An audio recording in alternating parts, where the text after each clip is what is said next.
Hey, what's up, folks? How you doing? It's your friend Phil here. It's been a while I put out videos for you. I really apologize. I've been on the road, been to Europe, and doing some training for our military out there. It's been a little bit busy.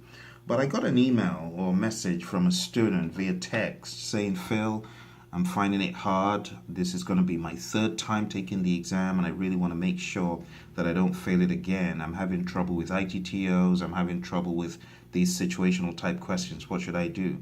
So I thought I'd come on really quick. It's a scrappy video, yes. I'm here in my hotel room, and I just didn't want the whole day to go by without giving an answer to this student. Because when I hear about failure and people having to take the exam's coming up, I can't sleep. Because I know the importance of this thing. I know the importance of passing the PMP exam. My life changed because of it.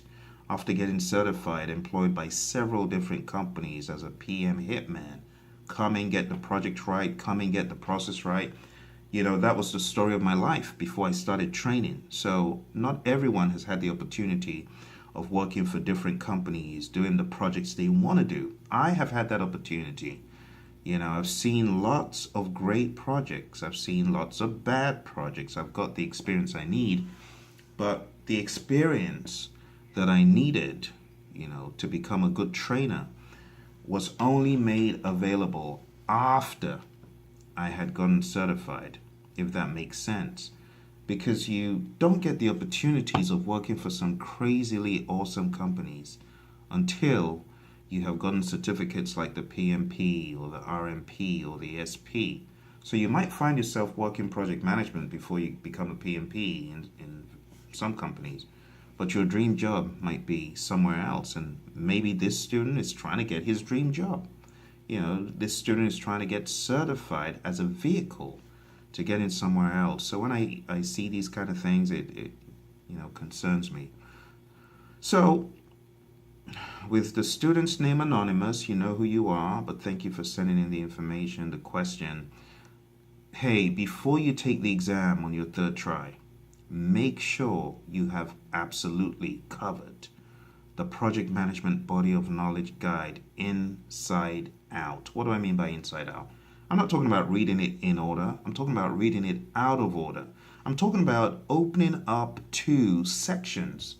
4.4, read 4.4. Don't go read 4.5, read 6.4 or read 8.1 or 8.2. Jump around the PMBOK guide. You make sure that as you're moving rapidly from section to section, you're still keeping track, you're still focused, because the exam is going to bounce you around from section to section, from 9.1 to 10.3 to 13.5. Well, there's no 13.5, 13.4. You know what I mean? It's going to bounce you around. So what do I want you to do? First of all, read the PMBOK guide out of order. Account for all the sections. So you've got, 47 processes. Each process is a section. 4.1 is develop project charter. 4.6 is close project or phase. 6.7 is control schedule. That kind of thing. So after you have mastered the landscape of the PMBOK guide by bouncing from section to section, I'm not saying chapter to chapter. No, that's easy. Section to section. I would like you to draw out some schematic diagrams of the PMBOK guide. So I want you to make your own interpretation of how the different outputs flow into becoming inputs to somewhere else, and how that flows on and on in your own way. Okay? A lot of people say they're struggling with ITTOs. I'm not talking about knowing that this comes from here alone. That's important, but not that alone. I'm talking about really knowing the definitions and what distinguishes validated changes from change requests. What distinguishes verified deliverable from deliverable? What distinguishes one output from another? What distinguishes one tool from another? What is the difference between brainstorming and an affinity diagram? What's the difference between an affinity diagram and a PDPC chart? Or what's the difference between a WBS and an OBS and an RBS and a PDPC chart. You see what I'm saying? You have to know the intricacies. What distinguishes a Pareto from a histogram? What distinguishes a histogram from something else? So that stuff is very important. When you're able to do that, now we're talking, you're getting somewhere. The next thing I would like you to do is to open up the PMP exam content outline. The PMP exam content outline is the blueprint on which the PMP exam is based. So get the content outline, get your PMBOK guide, get them both open, and I want you to make a comparison. This task is what process? This task in initiating is what process? I want you to correlate, make sure that you've accounted for every task in the PMP exam content outline and identified which process or processes those tasks are referring to. Very important step in your studying, okay? Because this is beyond the first try or the second try. Hey, high stakes, third try. Now, I'll also let you know that the PMP exam is about to change. Do you know what happens when the PMP exam is about to change? Good Lord, people fail like no man's business. Do you know why? Because people are taking the exam like no man's business. So what ordinarily could have been, let's say 8,000 people taking the exam in a month, you're having 20,000 or more. Now these are not absolute exact figures, but I'm just giving you some ideas of how this, how this all pans out. You've got a lot of people, excuse me. You've got a lot of people taking the exam. So you need to be on your A game. You need to make sure that when you go in there, you're not going in there as one of the average masses. You're going in there as the above target student who has uncovered everything. Because trust me, November, December, January, February is going to be bad for some people.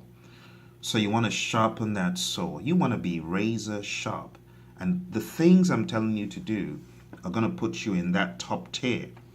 Just do them well. Do them diligently. So your PMP exam content outline, go through all the tasks, correlate what task maps to what process and what section in the PMBOK guide, okay? I want you to study every single process definition in the PMBOK guide. So let's say, let me show you an example here. Let's say we're in collect requirements 5.2. Follow along.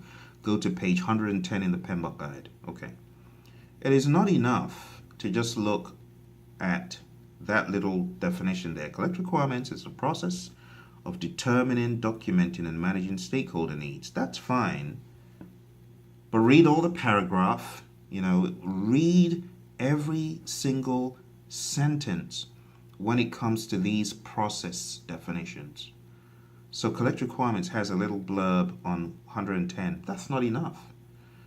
You also need to go back to the beginning where you've got the high-level definitions, just in case there's something, tiny little thing different, okay? So if you go to page 105 and you look at collect requirements, the process of determining, documenting, and managing stakeholder needs and requirements to meet project objectives. Good. So you've got the two main places. Do you see what I'm saying? There are two places in each chapter where a process is defined. One is at the beginning. So chapter 5, page 105, 5.2, collect requirements. Then you actually go to the collect requirements page itself on page 110. And then you've got, in this case, a relatively short paragraph. But don't lose sight of page 112, where the story continues in more detail. Hey, but wait, there's more. Page 112 then goes into several more paragraphs about this process. It then says, the project's success is directly influenced by active stakeholder involvement in the discovery and decomposition of needs into requirements. In which process do you decompose needs into requirements? You see, the language alone, if you're not familiar with the language, it could keep you scratching your head for a bit on the exam. So you have to read in between the lines. for every process. It then goes further. It says, let me start from the beginning. The project's success is directly influenced by active stakeholder involvement in the discovery and decomposition of needs into requirements, and by the care taken in determining, documenting, and managing the requirements of the product, service, or result of the project.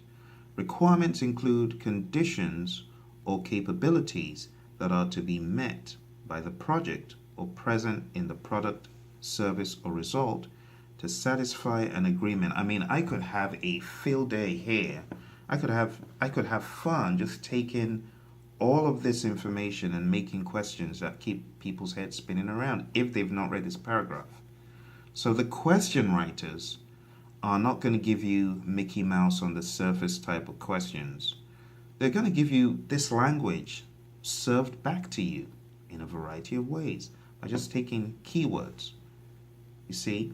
So it goes further to, in second part of this page. Many organizations categorize requirements into different types, such as business and technical solutions. Solutions. You see the words? You have to read the PMBOK guide deep. You see, you have to read it really, really deep. Because the questions, trust me, the questions on the exam,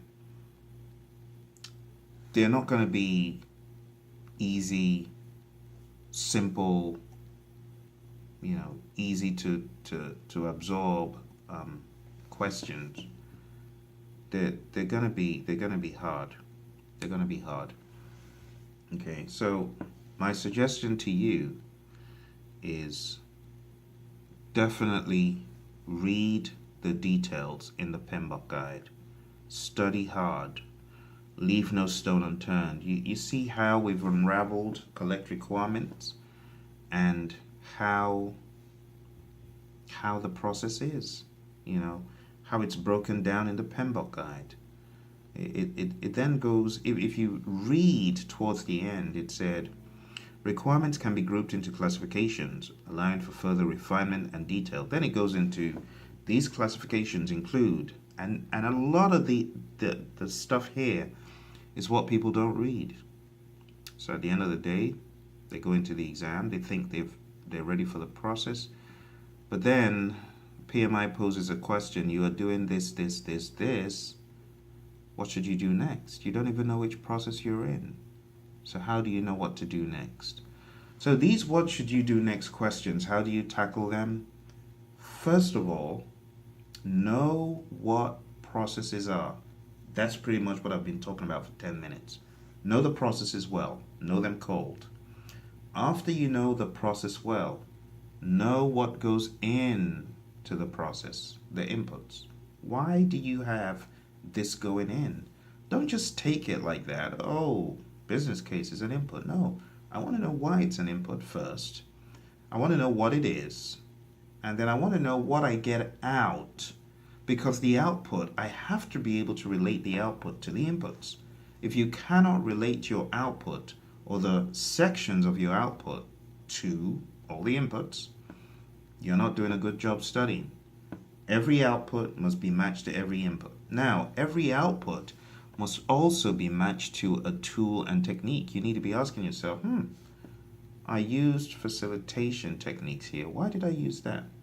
Oh, I used that to facilitate the meeting of the minds to glean data that would make its way into XYZ section of this document. That's the level of thinking you need to be at.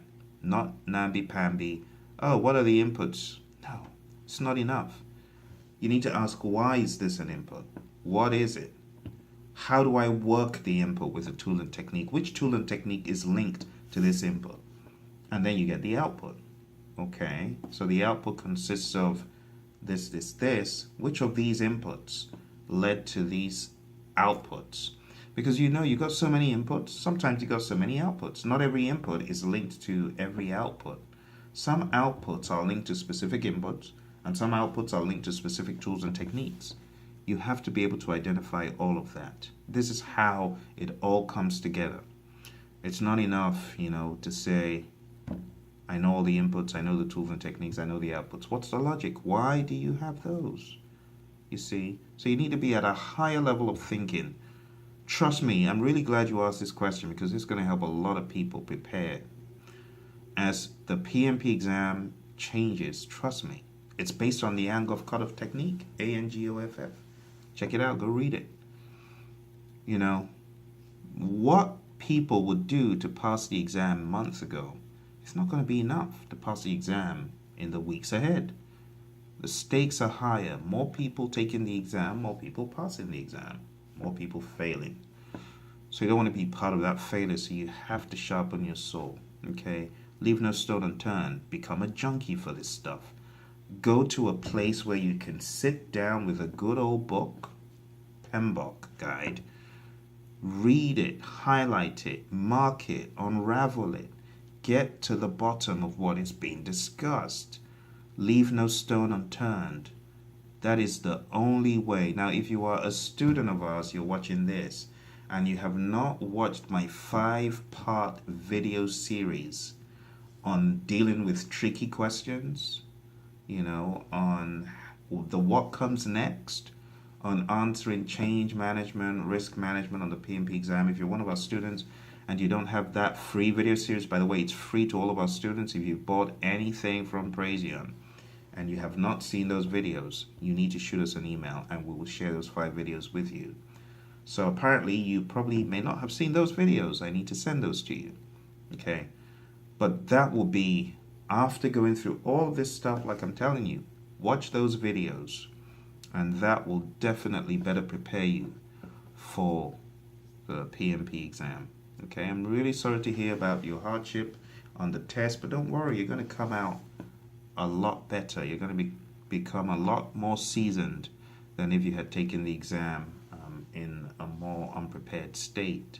So I'm glad you sent the message. Those of you who are getting ready to take the exam in the weeks ahead, I wish you all the best. Remember, if you're looking for a mock exam to kick you into shape, to expose your weaknesses, definitely go to praizion.com, praizion.com. I hate hearing about people failing the exam and after the fact they learn about our mock exam. Hey, why not just spend $49.99?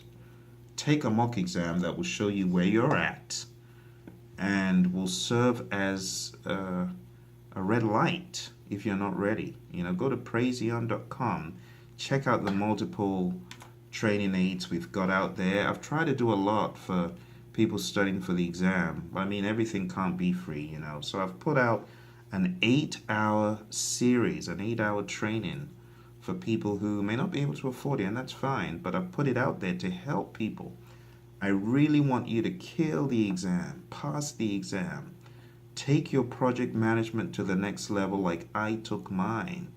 Got certified June 25th, 2005. Immediately started getting crazy offers. Immediately started getting into companies that I had dreamt about. Companies that I was pretty much banging down their door and they weren't even looking towards the door. The moment I got certified, boom, change in relevance. Called into a company I would only dream about to come and help them implement earned value management. Stuff happens, folks, when you get PMP certified. When you truly understand the value of getting certified, stuff happens. Doors open. You better be on your A game. You better be ready to deliver.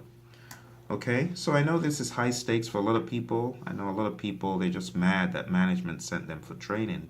But for those who really want to get certified, hey, I'm here to help. Do these things that I've advised. Leave no stone unturned and you will succeed. Take care. Bye for now.